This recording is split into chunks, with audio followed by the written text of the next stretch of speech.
Another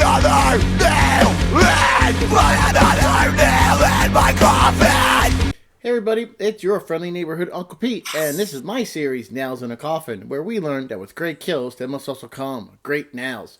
Welcome back to my channel, or welcome to my channel. If you are new here, you can read what Nails in a Coffin is all about in the section down below, because these videos aren't necessarily film reviews, rather it's me breaking down the kills, and I evaluate how well the victim responded to their attack. So I'm continuing my venture with some more giallo films. So far I've covered A Blade in the Dark, Deep Red, A Bay of Blood, and The Bird with the Crystal Plumage. I'll put some cards over here to check those videos out. This week I'm covering another giallo from 1987, Stage Fright, also known as Aquarius, directed by Michel Sauvé, and it's actually this guy from Demons, who also directed a vastly underrated zombie movie flick, De la Morte de l'Amor.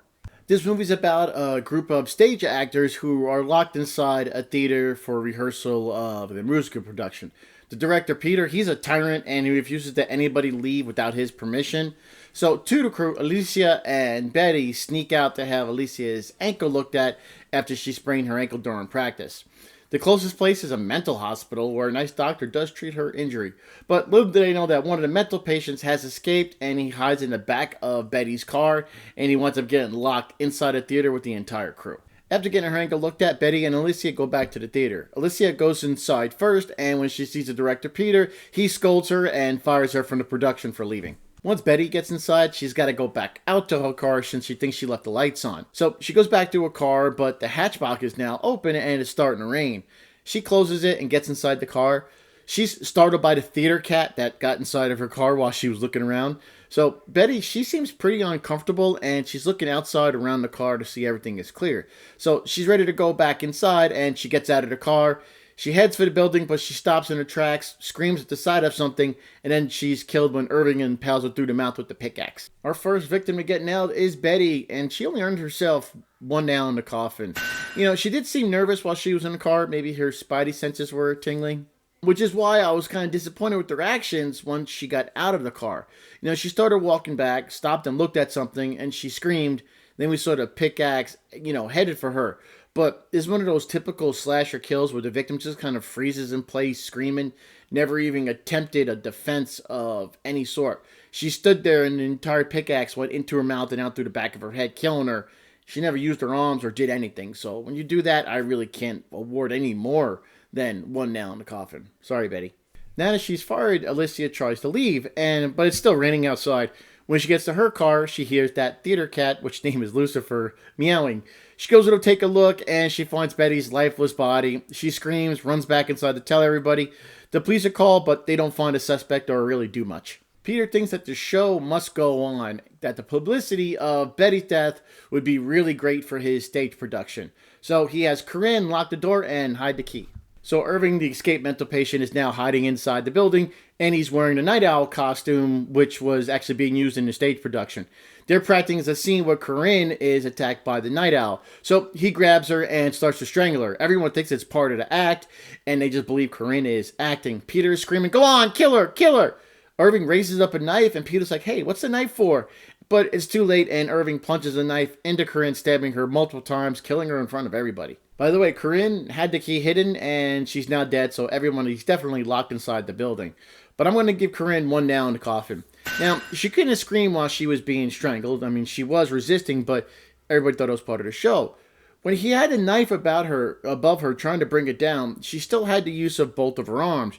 She never screamed for help or tried to fight him off, try and kick him, try and, block, do something. She had one arm, but it was just kind of, her hand was kind of just on his forearm. And I didn't see her really struggle to break free, kick her legs. Like I said, do anything I would expect someone to do if somebody was attacking you and they were about to stab you. Which is a common trope in slashers where the victim doesn't do much to stave off an attack. So Corinne, sorry, you're only going to get one down the coffin. They know now a killer is on the loose and everyone's looking for a means to escape or at least try to get attention of the police outside. Ferrari is gathering things in his briefcase, which is full of cash. Well, he drops the briefcase and picks up his money. Now he's holding it in his hands. And he's walking around in the dark, now separated from the group since he wanted to make sure his cash was safe. Ferrari was walking on the stage, and then he turns around, bam, he's face to face with Irving, still wearing the Night Owl mask. Terrified, he falls to his knees, offering the Night Owl some of his money. Well, Irving raises his arm with the knife and stabs Ferrari off screen. He was stabbed off screen, but I saw enough to give him a nail rating, and that rating is 1 nail in the coffin. With a cool name like Ferrari, you'd think he'd have some more sense. Firstly, he chose to split from the group just so he could make sure his money was safe. And when he was staring at Irving, he just cowered down and even offered money. He didn't put up a fight. He didn't try and scream. He didn't try and run. He didn't try and push him away. He just didn't do anything. He gave up, fell to his knees, and tried to offer the guy some money. And there's no way I can give him more than 1 nail in the coffin when you do something like that. So if anybody sees differently in any of my nail ratings, I'd love to know what you think in the comments down below. What would you have given good old Mr. Ferrari for a nail rating? How did he react to being killed? Mark is in the dressing room with the ladies, and the tension in the air is pretty palpable. The doorknob is starting to turn, and then Irving bangs on the door, scaring everybody. Mark rushes over to hold it shut, and he's next to the door, but then Irving punches through this opening that was in the door, wraps his arm around Mark's neck and starts to strangle him. They're trying to get him off, but then we see a drill come through the door into Mark, and it goes all the way through him pretty quick, and there was nothing anybody can do to save him. This one isn't as easy to rate as the previous kills in this movie, but I settled on awarding Mark 2 nails in a coffin.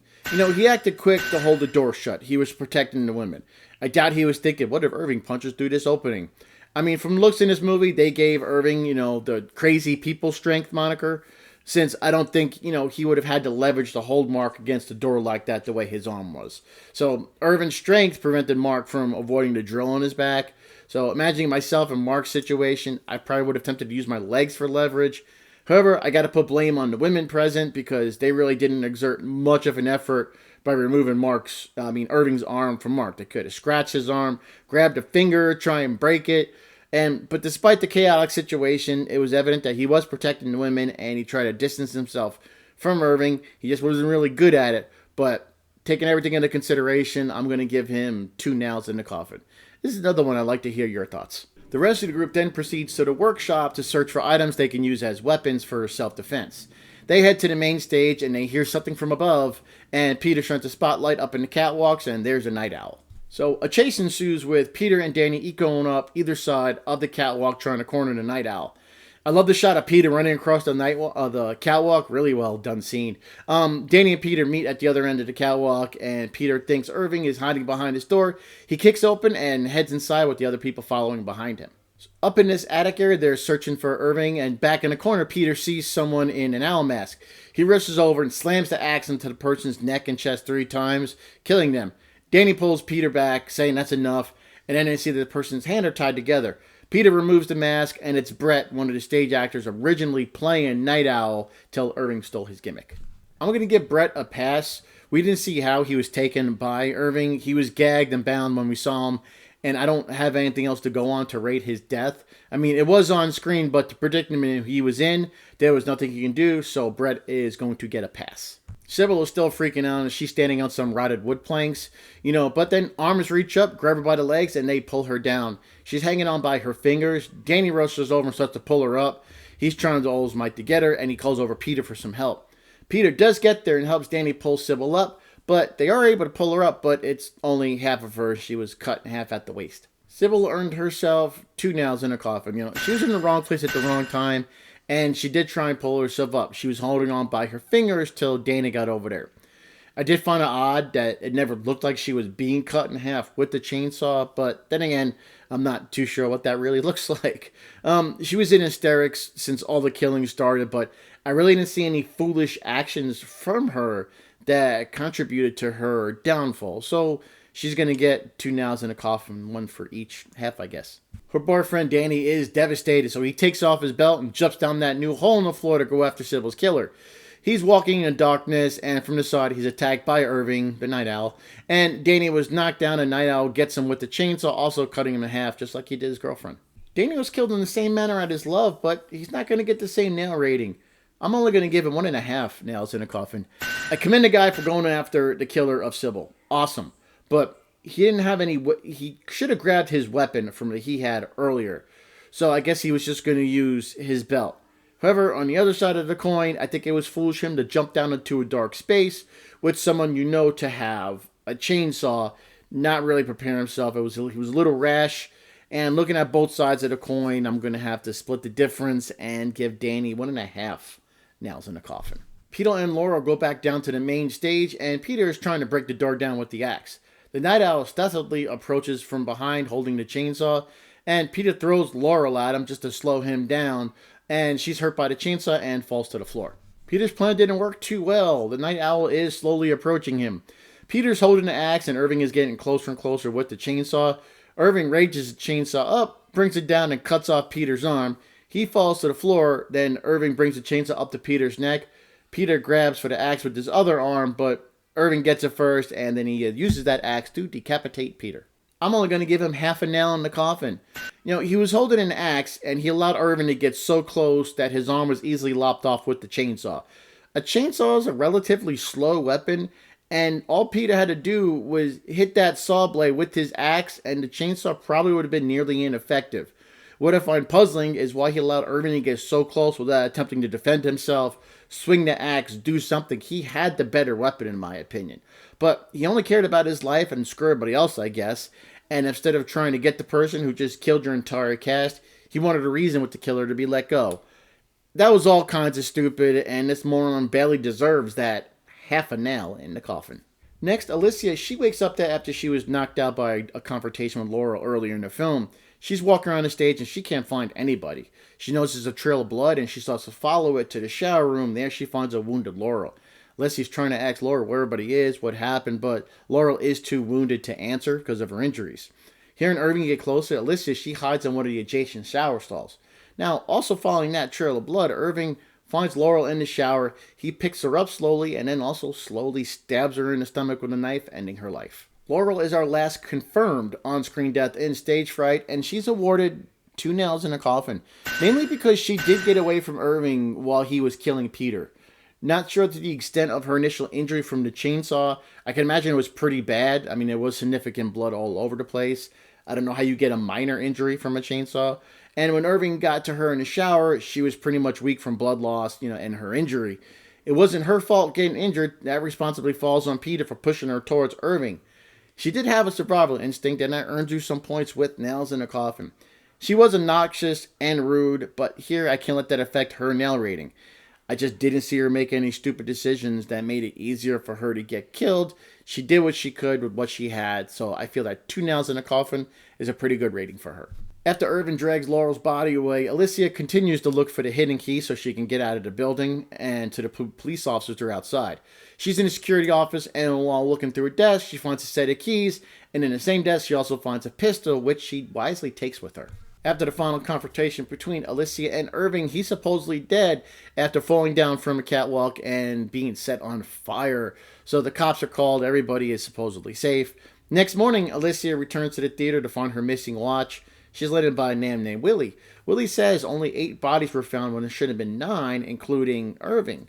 But she finds her watch, she's about to leave. Then an unmasked and scarred Irving appears and prepares to attack her. But Willie shoots the killer in the head, and Alicia walks out carrying her broken watch. But then Irving actually looks at the camera and smirks, apparently having survived his fatal headshot. There we go, ladies and gentlemen. Those are all my Nails in a Coffin 4 Stage Fright. Here's a summary of all the nails I've awarded. The average nails in a coffin for Stage Fright is 1.25 nails, which I think is pretty accurate. There were a lot of victims who put up no defense at all. They just froze and did nothing. So I think 1.25 nails is a pretty fair average for this film. Here's the average nails in a coffin for all the giallo movies I've covered so far. A Blade in the Dark, 1.5 nails. Deep Red, slightly higher, 1.58. A Bay of Blood leading the pack right now, still with 1.92 nails. Movie I covered last week, The Bird with the Crystal Plumage, 1.38 nails. And we just found out that Stage Fright has the lowest average yet with 1.25 nails in a coffin. I like this movie. It was pretty fun. Michel Savai is a great director. I love De La Morte de l'Amour. I mean, he's a fun character actor. Really, definitely somebody you want to check his films out. I've only heard great things about the majority of his films. So this was another one I really enjoyed. So thanks for watching. Please like, comment, share, subscribe, all that usual stuff. And I'll see you here next week when I continue nailing some more giallo films. So until then, take care, stay safe, be good to yourselves, and be good to each other. I am your friendly neighborhood Uncle Pete, and remember, with great kills, there must also come great nails.